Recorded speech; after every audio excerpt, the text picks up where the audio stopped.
Bonjour à tous, j'espère que vous allez excellemment bien. Aujourd'hui, on se retrouve pour parler Dakar 2025. On va revenir un petit peu sur tout ce qui s'est passé sur cette deuxième partie d'étape marathon, l'étape numéro 5. N'hésitez pas à vous abonner à la chaîne, à réagir dans les commentaires, à mettre un pouce bleu, à partager la vidéo sur les réseaux sociaux, notamment auprès de vos proches, si vous pensez que ça peut les intéresser. Dans les commentaires, n'hésitez pas à me dire qui vous a plu, qui vous a déçu. Et puis deux moyens de me soutenir. La première, c'est de rajouter la petite cloche, comme ça vous êtes au courant des dernières vidéos qui sortent sur la chaîne, surtout si vous mettez toutes les notifications. Deuxième moyen, ça c'est seulement si vous avez les moyens et que vous voulez faire ça, et bien vous pouvez faire un super thanks. Je vais y arriver, on va faire une phrase en français, on commence tout de suite avec les abandons du jour, comme tous les soirs. Les concurrents qui n'ont pas réussi à finir et qui ne sont plus en course. C'est différent des concurrents qui, parce que je rappelle que maintenant avec le Dakar, vous pouvez quitter une spéciale et par exemple revenir au bivouac, réparer la voiture et repartir, sauf qu'à chaque fois vous prenez une grosse pénalité. Vous n'êtes pas mis hors course, vous prenez à chaque fois 24 heures de pénalité, 30 heures de pénalité pour que ça dissuade, on va dire, les concurrents de faire ça. On repart en fait en Dakar Experience, ça veut dire qu'à l'arrivée vous n'aurez pas la médaille de finisher parce qu'on considère que vous n'avez pas fini la course, enfin que vous n'avez pas fait toutes les étapes, on va dire une par une. Par contre, vous êtes quand même classé, contrairement à ce que dit la chaîne équipe, vous êtes dans les classements, hein. Le classement général prend en compte des mecs qui ont 48 heures de pénalité, 50 heures de pénalité. Après, il ne faut pas que l'arceau ait été touché, voilà, hein, il faut que la FIA vous laisse en course, mais vous pouvez repartir. On commence avec les autos, avec Tian Po et Guo Hangting sur le Hanwei qui ont abandonné. Vous avez également deux concurrents en Challenger, Luis Barrios et Jaton Facundo également qui ont abandonné. Et puis en moto, vous avez Setkus Gedimias, Andan Badr et Zaragoza qui ont abandonné. Pour l'instant, on n'a qu'un abandon, je crois, en camion. Et en SSV, on n'a pas beaucoup non plus en catégorie, ce qu'on appelle T4. Bon, on regarde les classements du jour. Sur cette étape, une étape qui était encore pas évidente, avec notamment une fin de journée qui était difficile, pas mal de gravettes. Il fallait avoir bien géré ses pneus la veille, parce que si tu avais un peu trop attaqué la veille, ça pouvait être un petit peu difficile. Avec encore une fois cette gravette, mais c'était quand même une étape qui était moins compliquée que la veille, que cette première étape marathon. Hein. On sent qu'on a... On savait que la marathon est déjà suffisamment dure. Je pense qu'on n'a pas voulu en rajouter trop sur cette étape numéro 5. Puis on sait qu'en plus, la semaine prochaine, ça va être quand même dur dans le désert. On y reviendra notamment dès cette étape numéro 6, qui sera assez particulière, avec une neutralisation notamment sur cette étape numéro 6. On commence avec les motos, avec la victoire de Luciano Benavides. Et ça se passe plutôt bien hein, chez KTM. C'est vrai que j'avais été un petit peu médisant pour KTM. Mais en gros, ils ont remporté quasiment toutes les spéciales. Soit c'est Sanders, soit c'est Benavides. C'est vrai qu'il y a eu une victoire pour Honda. Donc pour le moment, ils dominent. En Rallye 2, ils dominent complètement. Face notamment à Romain Dumontier, face au pilote Honda et... Donc c'est plutôt intéressant. La surprise, c'est peut-être de voir que Hiro, on n'a pas le sentiment qu'ils sont un peu derrière en termes de performance pure sur cette première semaine, mais peut-être qu'ils les en gardent aussi. Parce que je rappelle que du côté du règlement moto, il y a des pièces qu'on n'a pas le droit de changer sous peine de pénalité. Donc peut-être qu'eux, ils ont voulu pas trop attaquer sur la mécanique par rapport à KTM, par rapport à Honda, et en mettre plus lors de la deuxième semaine de compétition. Il y aura beaucoup de désert et des températures un petit peu plus élevées que sur ces derniers jours. Donc on a Luciano Benavides qui s'impose. Ça veut dire qu'il devra ouvrir la piste quand même pour l'étape numéro 6, mais qui sera peut-être pas l'étape la plus dure. Donc voilà, belle journée pour Luciano Benavides. Autant Kevin est toujours en grosse difficulté, autant Luciano a fait une belle étape. Donc il s'impose avec 47 secondes d'avance sur Adrien Van Beveren. Adrien Van Beveren qui a pris une pénalité pour excès de vitesse. Alors, tout le monde était en train de voir Chris Evans. Chris Evans, c'est l'œil de Chris dans les vidéos de Benjamin Bello, mais son rôle normalement, il a également un rôle technique auprès de la FIM. Il s'occupe que de la FIM. Il faut savoir qu'il y a des commissaires techniques pour la FIM et pour la FIA. la course moto est gérée par la FIM, la Fédération Internationale Motocycliste, alors que la course auto SSV, même camion, est gérée par la FIA. Donc, ce ne sont pas les mêmes règlements, c'est pour ça qu'il y a des modifications avec le prologue et plein de choses. Et la course classique est gérée par le Dakar lui-même. Hein. Ce n'est pas géré par la FIA, c'est géré par le Dakar directement. Donc du côté de Luciano Benavides, on était en retard par rapport à Adrien Van Beveren. Sauf que Van Beveren a pris une pénalité de 2 minutes. Il semblerait qu'il ait freiné. Lui, il considère qu'il a freiné à la vitesse limite. Mais la pénalité est quand même sortie. Et en plus, c'est pas une petite pénalité. 2 minutes, c'est pas une petite pénalité de problème de vitesse. Alors après, on sait qu'il y a des... Guinness, par exemple, se plaignait en Original by Motules, donc en mal moto, auprès notamment de Benjamin Bello, qu'il avait un problème avec sa tablette, et notamment avec son tracking, qui avait des soucis. Alors est-ce que ça a été le cas pour Van Beveren? On sait que chez KTM, il y a des soucis quand ils mettent le plein phare. Si vous avez regardé les vidéos de Benjamin Bello, notamment au Rallye du Maroc, il ne faut pas utiliser les pleins phares. Enfin voilà, il y a plein de petits éléments comme ça qu'il ne faut pas utiliser sur la KTM, sinon ça brouille le signal. Alors est-ce que sur la Honda, il y a aussi des problèmes de ce côté-là, et que Van Beveren, lui, on considère qu'il était à la vitesse limite, sauf que sur le tracking, il y a un problème, et donc on considère que c'est différent. C'est grosso modo, je pense, un petit peu l'idée que voulait défendre Honda. On verra si ça fonctionnera, mais encore une fois, du côté de Van Beveren, la pénalité est tombée. Pour le moment, elle n'est pas enlevée. On verra si demain elle est supprimée. Je ne crois pas. Je pense que si ce soir la pénalité est toujours là à 21 h, je ne pense pas qu'elle sera retirée lors de la journée de repos. Mais voilà, donc Adrien Van Beveren deuxième, c'est pas une mauvaise chose, parce que ça veut dire qu'il aura quand même Benavides devant pour lui ouvrir et pour faire la trace. Troisième, eh bien, un pilote qui a extrêmement bien géré cette marathon, c'est Ignacio Cornero. Hein, on en avait parlé sur les premiers jours, c'était pas exceptionnel. Alors lui qui est passé de Honda à Hiro, avant il était chez Honda. Ignacio Cornero, et puis il a remplacé Barreda, hein, grosso modo chez Hiro, qui a quitté le monde du rallye raid. On le reverra peut-être en SSV, mais qui n'est plus pilote en rallye GP. Et ce qui fait qu'Ignacio Cornero, il a fallu s'adapter à une nouvelle moto. La Hiro est différente, en plus ils ont modifié le châssis. C'est un châssis inédit pour cette Hiro, comme chez KTM il y a eu des modifications. Donc ce qui fait que peut-être du côté d'Ignacio Cornero c'était un petit peu plus difficile. Voilà pour le Chilien les premiers jours, qu'il a peut-être dû se remettre un petit peu en jambe avec la moto, trouver des bons réglages. C'est ce que disait aussi Van Beveren. Hein. Van Beveren, il n'avait pas forcément des réglages super sur notamment la première partie de la semaine, et qu'il a changé un petit peu les réglages. C'est ce qu'a fait Charlie Herbst aussi, qui avait changé les réglages. Enfin voilà, il y a pas mal de pilotes qui tâtonnent en ce moment, parce que la KTM est nouvelle, la Hiro change de châssis. Bon, la Honda, il y a souvent des petites évolutions sur la Honda, donc il faut réussir à trouver les nouveaux paramètres pour faire fonctionner les différentes motos. Du côté de Charlie Herbst, certains me l'ont rappelé, mais c'est vrai que techniquement c'est une gaz-gaz et pas une KTM. C'est la même chose, hein, mais voilà, le nom normalement c'est une gaz-gaz. Après c'est toujours marqué KTM, je sais pas pourquoi c'est marqué KTM, alors que oui, sur une des pièces mécaniques qui est visible, vous voyez bien le logo gaz-gaz.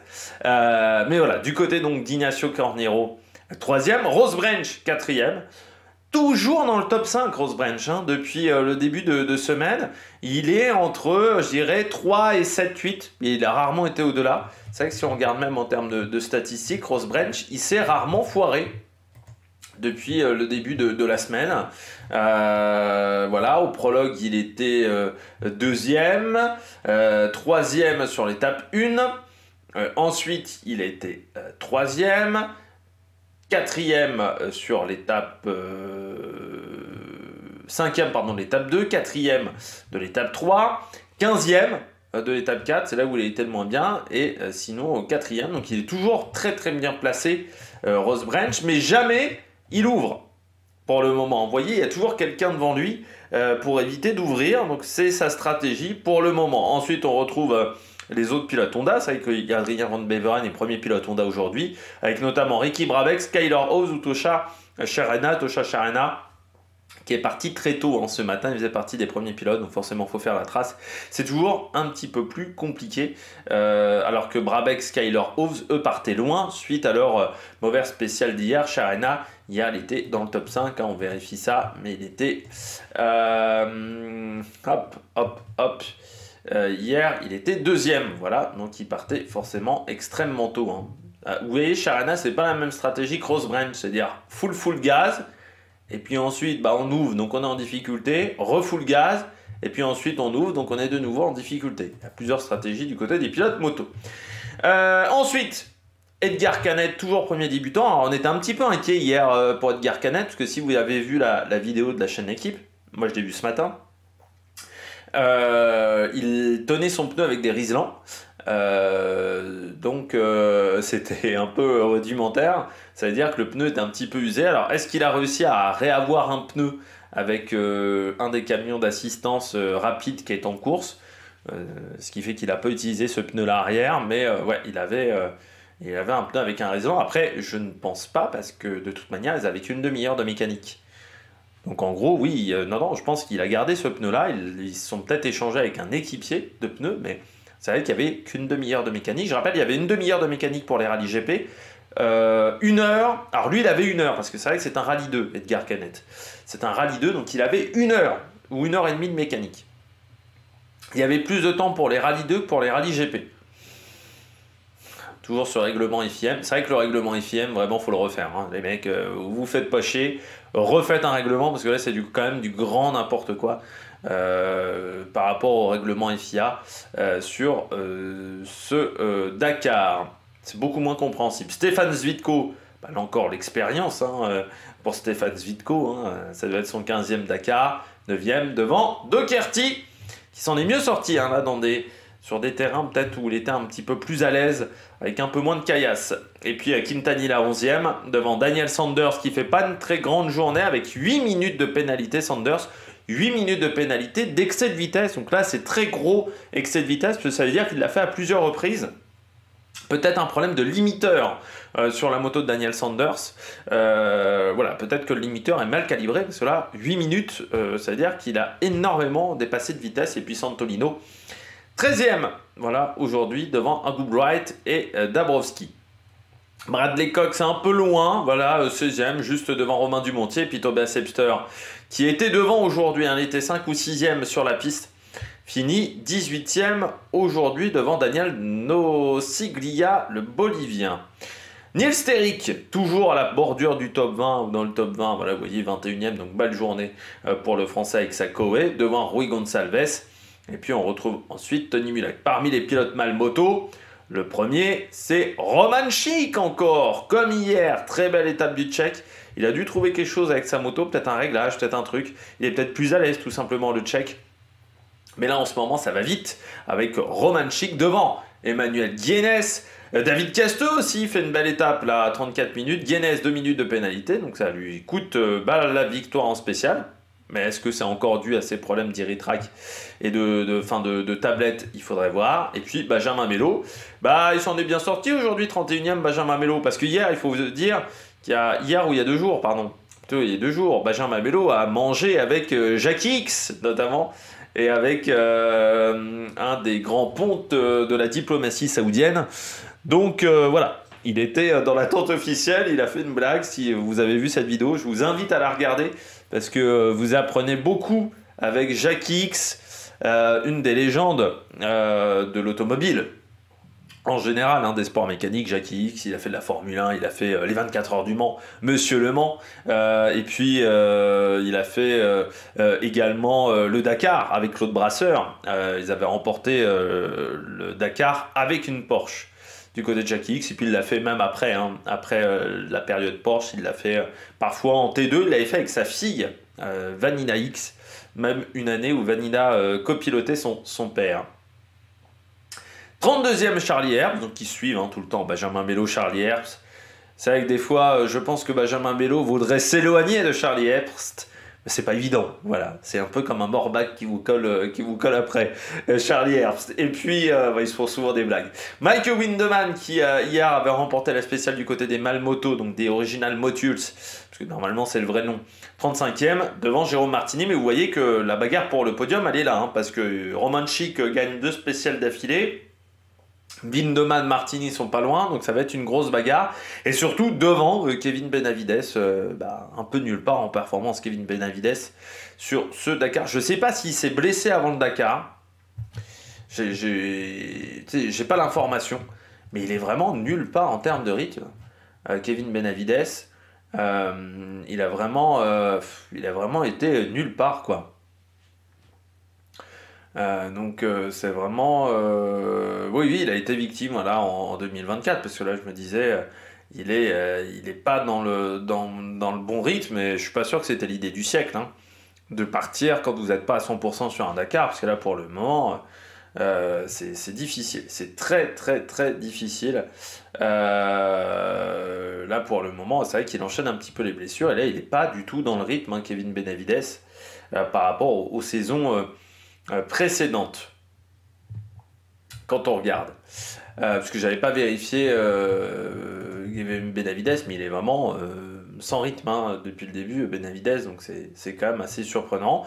Mason Klein aussi aujourd'hui 56 minutes, mais il a encore mécaniqué plus une pénalité de 6 minutes, donc c'est sûr que c'est pas l'idéal.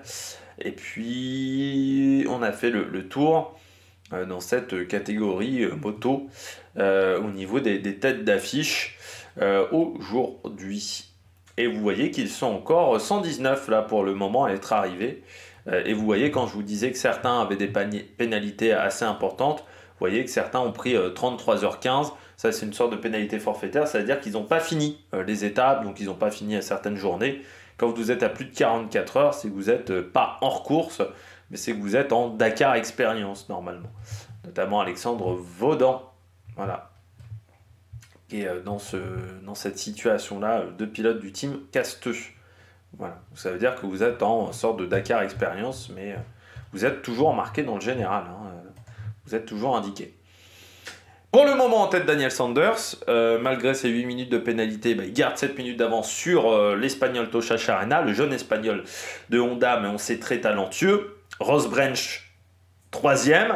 Van Beveren est toujours là, à 18 minutes. Alors... Encore une fois, son début de Dakar n'a pas été idéal. Là, il va arriver sur des terrains qui lui conviennent bien avec de la navigation. Est-ce qu'il va réussir à reprendre son retard? Ça, c'est la grande question. Devant Skyler Ose et Ricky Brabec, 7e Luciano Benavides, Quintanilla 8, Ignacio Cornero 9 et donc Edgar Canet 10e et premier pilote Rallye 2. On va regarder même le classement des Rallye 2. Donc Canet en tête devant Epster à 16 minutes, Doherty à 31 minutes. Dumontier, le temps qu'il avait perdu sur les premières journées, il n'arrive pas à le rattraper. Hein. Et puis Agu Bright et Neil Sterick qui se bataillent même avec Agu Bright, donc avec les Honda. Donc ça veut dire que la Cowie marche quand même pas mal. Tony Mulek lui avait perdu du temps ces derniers jours, 24 minutes même de pénalité pour Tony Mulek. Et puis en moto, vous savez que j'ai oublié de vous parler du classement général en ce moment de Benjamin Melo, mais il est 31e pour le moment, et puis il n'est pas très loin de la 30e place. Hein. Charlie Herbst, lui, est 32e, quand je vous dis qu'ils se collent tout le temps les deux, hein. C'est impressionnant pour le pilote français. Du côté du classement général en Original Ball Motul, donc en balle moto, Emmanuel Guénès toujours en tête avec un petit peu plus d'avance, même désormais 13 minutes sur Benjamin Melo. Ça reste quand même pas énorme, hein, parce que je rappelle qu'il peut se passer beaucoup de choses dans cette catégorie. Jérôme Martini est 3e à 1 heure. Mais vous voyez que pour la 3e place, c'est extrêmement serré entre Martini, Romanchik et Windeman, parce que Romanchik, avec ses victoires de spécial, remonte très fort sur le Belge Jérôme Martini, puis Mike Windeman qui avait également gagné une spéciale dans cette catégorie, et pas loin non plus, donc ça va être assez intéressant à suivre cette bagarre pour la 3e place. On regarde la catégorie Ultimate désormais avec la victoire de cette Quintero avec le Toyota, devant pour une petite seconde sur Nasser Al-Attiyah. Du côté de Dacia, ils vont croire qu'il y a une conspiration de la FIA contre eux. Nasser Al-Attiyah, pourquoi il s'est pris 10 minutes de pénalité? C'est pas un waypoint manqué, c'est pas un problème d'excès de vitesse, tout simplement, il lui manquait une roue de secours. Là, c'est un petit peu dommageable quand même du côté de l'équipe qui lui manque une roue de secours. C'est-à-dire qu'on considère que normalement, sur une voiture, il doit y en avoir deux. Et surtout, ça veut dire qu'il a laissé une pièce techniquement dans le désert. Et ça, c'est interdit. Donc, c'est 10 minutes de pénalité pour Nasser Al-Attiyah. On doit laisser des pièces que seulement des pièces qui peuvent être dangereuses ou qu'on ne peut pas remettre dans la voiture. Une roue, vous pouvez la remettre. Même si sur le Sandrider, c'est quand même pas l'opération la plus simple par rapport à d'autres voitures. Parce qu'elles sont vraiment un petit peu sous une plaque de carrosserie. Et il y a une sorte de tendeur. Enfin, je sais pas, c'est pas un tendeur, mais il y a une sorte de câble qui les maintient. Qu'il faut resserrer, on l'a vu, je ne sais pas si vous avez vu le dépannage de Cristina Gutiérrez et de son copilote pour Nasser Al-Attiyah, voilà, pour resserrer et pour remettre la roue dans son fourreau, on va dire c'est pas évident. Mais donc Nasser Al-Attiyah qui pensait reprendre beaucoup de temps aujourd'hui, au final n'en a quasiment pas repris sur ses adversaires. Donc c'est la mauvaise opération du jour parce qu'il pensait reprendre 10 minutes, il a attaqué énormément, c'est-à-dire qu'il a tapé dans la mécanique aussi, et ça peut avoir des conséquences sur la suite du Dakar, surtout que la mécanique du Dacia a déjà bien souffert. Et là, ça va quand même pas être l'idéal pour Nasser Al-Attiyah. Surtout que demain, en plus, après la journée de repos, il sera deuxième sur la piste et Kim Terho, c'est pas le meilleur en navigation. C'est-à-dire que Nasser Al-Attiyah, il risque d'ouvrir la piste assez vite. Derrière, Matthias Ekström, qui fait un bon Dakar pour le moment. Matthias Ekström avec le Ford Raptor, qui s'en sort extrêmement bien pour le moment avec cette voiture, à 8 secondes devant Henk Lategan. La bagarre à distance entre Henk Lategan et Yazid Al-Rajhi pour la tête du classement général entre les deux. Et puis on retrouve Variavois qui monte quand même sa grosse pointe de vitesse, le sud-africain avec François Cazalet, jeune sud-africain qui, je rappelle, a battu le record de jeunesse pour un vainqueur d'étape en auto sur le Dakar. Et puis on retrouve ensuite Lucas Moraes, toujours là, un petit peu comme Ross Branch, Lucas Moraes, très régulier aux avant-postes.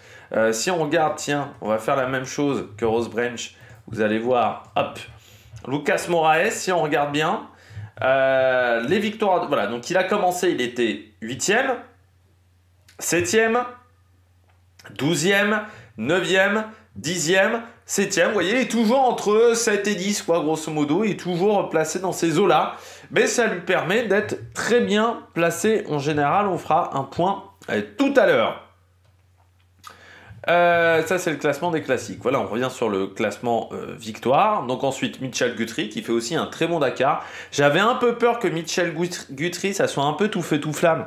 C'est-à-dire qu'il avait tendance à être comme ça un petit peu en T3. C'est un pilote qui avait une énorme pointe de vitesse et qui avait tendance aussi à faire pas mal de bêtises, comme certains Américains sur le Dakar. On pense absolument pas à Robbie Gordon, mais Mitchell Guthrie, eh bien, pour l'instant, il s'en sort bien devant Mathieu Serradori et Loïc Ménodier, qui font une étape solide, et Martin Prokop avec son Ford, mais qui n'est pas un Raptor. Je ne sais pas si vous avez vu l'émission du Dakar aujourd'hui à midi sur la chaîne L'équipe, parce qu'il y avait les deux Ford qui étaient côte à côte, qui étaient l'un derrière l'autre, et vous pouvez voir des différences, notamment sur l'emplacement des roues. Sur le Ford de Prokop, l'emplacement des roues est à l'arrière, alors que sur le Ford de Ekström, c'est sur les côtés, comme chez Toyota, comme chez Dacia. Donc là, il y a des différences entre ces deux véhicules assez nettes, entre le Ford de Prokop et le Ford M-Sport, le Raptor. Toby Price et Sam Sunderland deuxième. Alors eux, ils partaient extrêmement loin, Toby Price et Sunderland, parce qu'hier ils ont énormément crevé dans les cailloux, ce qui fait qu'ils ont dû attendre même du dépannage. Donc ils ont perdu 3 heures dans l'affaire, donc c'est dommage, parce qu'ils faisaient jusqu'à maintenant une bonne course, mais c'est aussi l'apprentissage du Dakar en auto, et donc ça leur a fait perdre beaucoup de temps dans l'affaire. Et puis on retrouve Guillaume Demivis, Mathieu Baumel 12e, devant Gerlin Chichrit et Alex Vinok. Voilà, ce X-Red, il n'est pas forcément à l'aise sur tous les terrains, et puis surtout, ce X-Red, il a encore des maladies de jeunesse un petit peu aussi, avec ce nouveau moteur du côté du team X-Red. On retrouve ensuite Cristina Gutiérrez, 14e avec le Sandrider à 20 minutes, et puis Jacopini qui perd un petit peu de temps aujourd'hui avec son Toyota.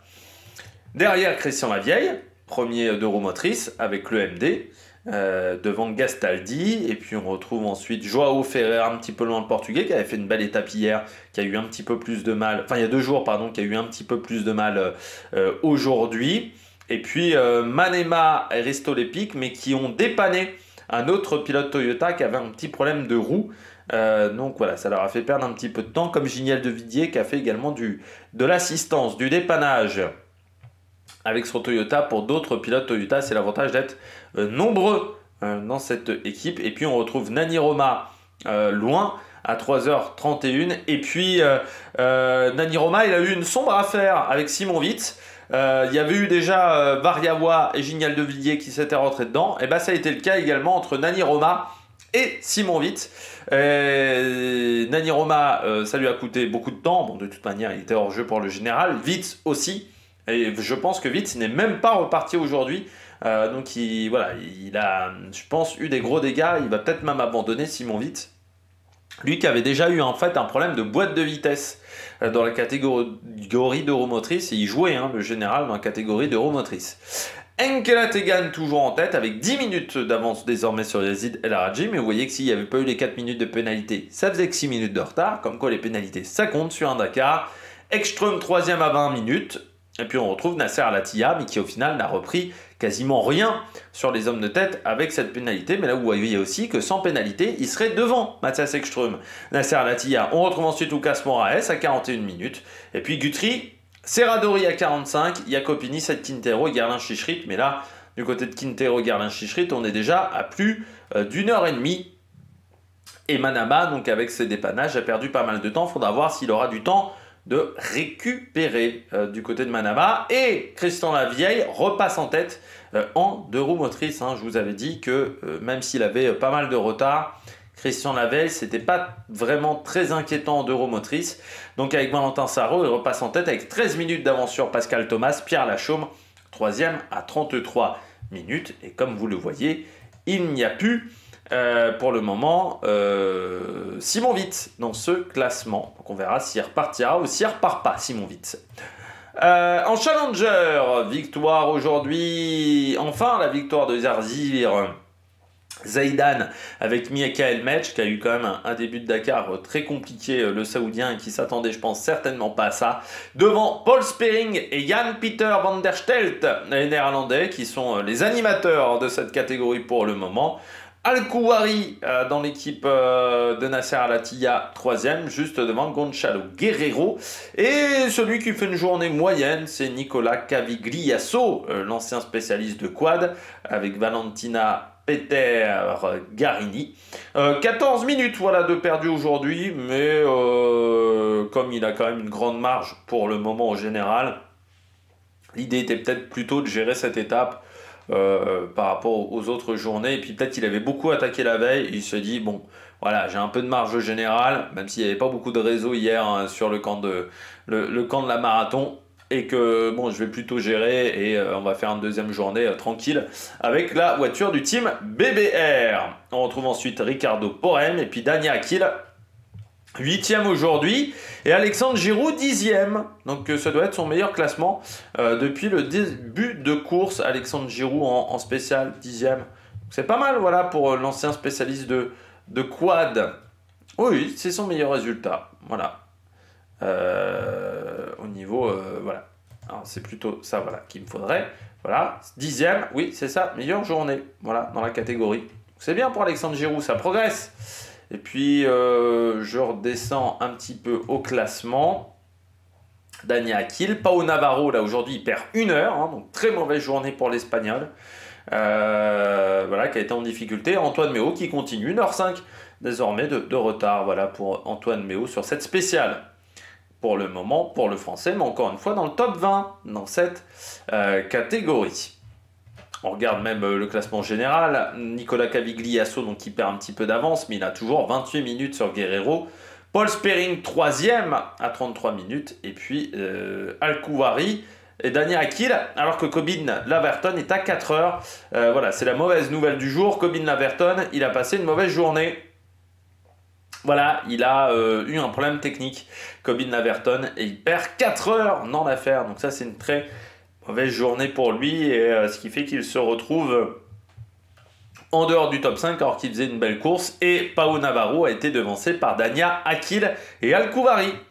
Voilà, qui passe devant le pilote espagnol qui a perdu 1 heure aujourd'hui. En SSV, classement de l'étape. Enfin, Chaleco et Calam s'imposent. Il a fait une grosse spéciale, Chaleco. Je pense qu'il avait coché celle-là depuis qu'il a eu des problèmes techniques. Elle s'impose devant Brock Egger et Xavier de Soultray. Xavier de Soultray qui avait eu également connu des problèmes techniques sur les spéciales précédentes. On retrouve ensuite Alexandre Pinto. Florian Vessade 6e, le français, devant Jérôme de Sadler. Et puis Sarah Price, qui était bien partie pour remporter l'étape, Sarah Price. Et puis elle s'est retrouvée complètement arrêtée. Problème technique avec son Can-Am. C'est dommage parce qu'elle faisait vraiment une très très belle journée jusqu'à ce moment-là. João Monteiro, ça a été compliqué aujourd'hui, 2 heures de perdu. Et puis Claude Fournier, 21e aujourd'hui avec son MMP. Voilà pour le Berrichon. Et au classement général, Brock Egger en tête avec 1h18 d'avance sur Xavier de Soultray. Donc encore une fois en termes de suspense, c'est pas évident. Mais je rappelle que Brock Egger est un débutant. Donc on verra dans les dunes s'il va pas se faire surprendre par rapport à Xavier de Soultray. Alexandre Pinto à 1h34, là aussi un débutant. Et puis Chaleco 4e pour le moment devant Jérôme de Sadler, qui reste régulier. Et Claude Fournier, 13e, donc peut-être à la portée du top 10. Claude Fournier, même si on voit qu'il y a quand même déjà des gros écarts dans cette catégorie T4. En camion, Martin Machik s'impose. Très grosse et très bonne journée de Martin Machik et de son équipe, le MM Technologie, parce que son équipier fait 2e. Aujourd'hui, Chris Cullen. Donc très très bonne spéciale pour lui. On retrouve ensuite Vandenbrik et Anja Van Loon. Très belle spéciale d'Anna Van Loon à 41 minutes devant Martin Soltis. Sugawara, lui, finit avec 52 minutes de retard devant Martin Vandenbrik. Donc très belle journée de Sugawara. Hier, ça avait été un petit peu compliqué. Aujourd'hui, il s'en est très bien sorti. Et la mauvaise étape, elle est pour Alex Lopres. Alors déjà hier, Alex Lopres, il avait eu des gros problèmes techniques, notamment de crevaison et des problèmes qui lui avaient coûté également 20 minutes supplémentaires. Eh bien, Alex Lopres, cette marathon, il s'en souviendra, mais pas comme d'un très bon souvenir, parce que désormais, pour le général, ça va être extrêmement compliqué, voire quasiment impossible pour lui. Pas une très bonne journée non plus pour Vadoitas Sala, 4h15 de perdu encore sur Claudio Bellina, aussi l'italien qui a passé une mauvaise journée. J'avais pas compris Claudio Bellina. Son navigateur, c'était Danilo Petrucci, l'ancien pilote MotoGP qui avait remporté une spéciale également du Dakar il y a quelques années quand il avait été un peu viré par KTM de la MotoGP. Son cadeau, ça avait été, on va dire, son cadeau de départ, ça avait été d'aller au Dakar, et il s'était très très bien débrouillé au Dakar, pour ceux qui s'en souviennent, du côté de Danilo Petrucci. Donc c'est son navigateur. J'avais pas fait le rapprochement du Danilo Petrucci que c'était le même. Bon, du côté du classement en camion, bah là aussi vous voyez qu'en termes de suspense, Martin Machik, il a été gentil après la 48 heures, mais il fait toujours des étapes avant la journée de repos où il casse un petit peu le suspense. 1h56 d'avance. Bah maintenant, à part gros problème technique, ça va être compliqué de devancer le Tchèque devant Michel Vandenbrik et donc Alex Lopres à 2h16 et Martin Soltis. Voilà. Et Sugawara, 7e pour le moment. Et Anja Van Loon qui rentre dans le top 10 avec les soucis de Bellina. Qui n'est pas rentré pour le moment, Bellina. En classique, est-ce que j'ai enfin le classement? Non, donc on va reparler du classement. On va parler déjà du Dakar Mission 1000, pardon, pour le moment, déjà pour avancer dans cette vidéo.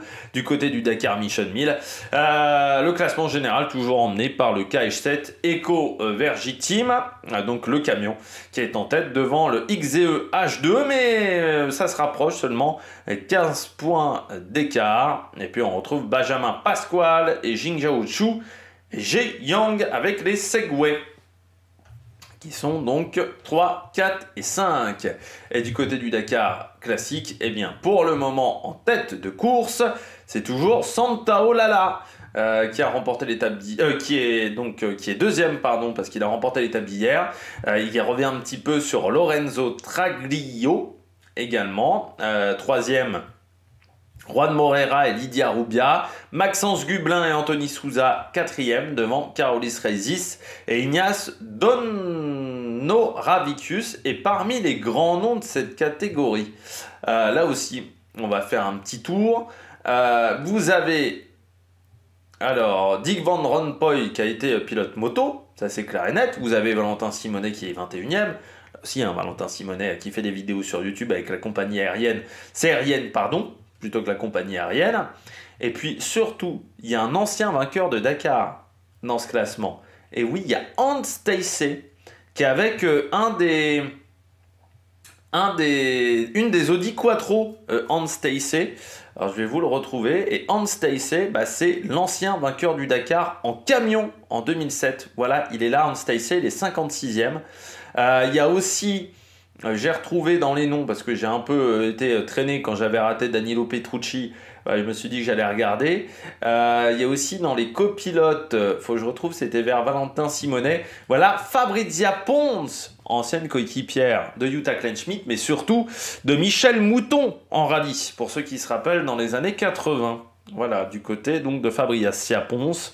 Donc voilà, des grands noms du rallye et du rallye raid qui sont présents dans cette catégorie. Voilà, Hans Stacey qui a été vraiment un homme marquant du Dakar dans les années 2000, début des années 2010, avec son DAF notamment, qui avait réussi à battre les Kamaz, ce qui dans les années 2000 n'était vraiment pas évident. Bon, on regarde tout de suite l'étape de samedi, qui va se dérouler en deux parties, cette étape de samedi. Donc en fait 605 km de spécial avec 224 km de liaison, mais en fait dans ces 224 km de liaison, vous avez un transfert. En cours de cette spéciale, en fait, il y aura, on pourrait dire presque une étape 6A et une étape 6B dans cette journée. Et entre les deux, il y aura une neutralisation. Donc il va falloir gérer ça parce que ça veut dire que la première spéciale pour les motards sera extrêmement tôt. Et ça veut dire qu'il y aura une grosse pause, parce que 170 km, ça veut dire 2h30 de pause, hein, quasiment, entre les deux bouts de spécial. Pour les autos, ça va être la même chose, donc ça va être une longue journée quand même, parce que ça veut dire 820 km quand même dans l'affaire. Et surtout, première partie de spécial, c'est du caillou comme ce qu'on a eu sur les derniers jours, donc plutôt un terrain cassant, usant physiquement pour les motards, usant pour les pneus. Et puis la deuxième partie de spécial, là, ça sera l'entrée dans les dunes. Les grosses dunes qu'on peut avoir en Arabie Saoudite. Donc avec, pour les motos et les autos, tankage, surtout qu'il semblerait qu'en ce moment, le sable soit pas extrêmement porteur, le sable est plutôt sec. C'est-à-dire qu'on risque d'avoir des dunes extrêmement souples. Qui dit dune souple dit dune extrêmement molle. Et puis il faut toujours se méfier, un lendemain de journée de repos, c'est comme dans le cyclisme. Pour les malmotos, déjà, il y a quand même de la fatigue parce qu'il faut avoir révisé toute la moto. Donc les malmotos, eux, la journée de repos de demain, c'est pas une journée de repos du tout, c'est une journée de travail, de mécanicage, de réparation dans tous les sens. Pour les pilotes moto pro, on va avoir bien dormi ce soir, mais des fois ça veut dire que comme on a bien dormi ce soir, la nuit de vendredi à samedi, on va un peu moins dormir parce qu'on est un peu excité dans tous les sens. Et puis soit on part le couteau, soit on part sur un faux rythme et on perd beaucoup de temps. Soit on part trop vite parce qu'on est frais, parce que voilà, on est frais comme un gardon et on accélère trop vite, on fait des erreurs. Et potentiellement, ça peut être très dangereux. Donc il faut vraiment se méfier d'un lendemain de journée de repos. C'est comme en cyclisme, les lendemains de journée de repos, il y a souvent des mecs qui tombent et qui chutent et qui abandonnent le Dakar, notamment en moto, donc il faudra faire très attention. J'espère que vous avez aimé cette vidéo. Si vous avez aimé cette vidéo, n'hésitez pas à vous abonner à la chaîne, à réagir dans les commentaires, à mettre un pouce bleu. Et puis nous, on se retrouve donc pour de nouvelles aventures samedi. Alors ça va être un peu compliqué samedi, parce que j'ai d'autres trucs aussi à faire, donc ça va être un sacré bordel samedi. Mais le Dakar fera partie des priorités de la chaîne avec le Vendée Globe. Samedi, c'est peut-être le biathlon qui va un peu passer à la trappe dans l'affaire, donc il y aura peut-être une grosse vidéo biathlon dimanche pour compenser tout ça. Allez, ciao sur Amérique Production.